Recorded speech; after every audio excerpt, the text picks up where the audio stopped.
Hello students, আশা করছি সবাই খুব ভালো আছো। দেখো, আজকে সংস্কৃত কীট প্রত্যয় সত্রী নিয়ে আলোচনা করব, অর্থাৎ সত্রী প্রত্যয়।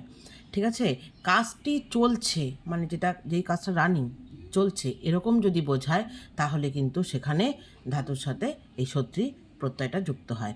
যেমন কি দেখো, পঠোত পঠ যোগ সত্রী, চলত চল যোগ সত্রী, পিবত পা যোগ সত্রী, পশ্যত দৃশ যোগ সত্রী, বসত বস যোগ সত্রী।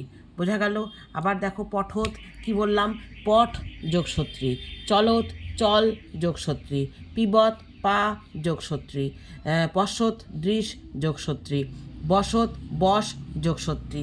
অর্থাৎ এরকম দেখো শেষে খণ্ডেক্ত থাকবে এবং পঠোত অর্থাৎ যে পড়ছে আর কি। তো এরকম রানিং যদি হয়, কাজটা যদি বোঝায় যে কাজটি চলছে বোঝালে পঠোত চলত পিবত, পিবত অর্থাৎ পান করা, পশ্যত মানে দেখা, বশ্যত বাস করা। ঠিক আছে, তো এরকম যদি বোঝায় তাহলে কিন্তু অবশ্যই তোমরা সত্যি প্রত্যয় যুক্ত করে দেবে।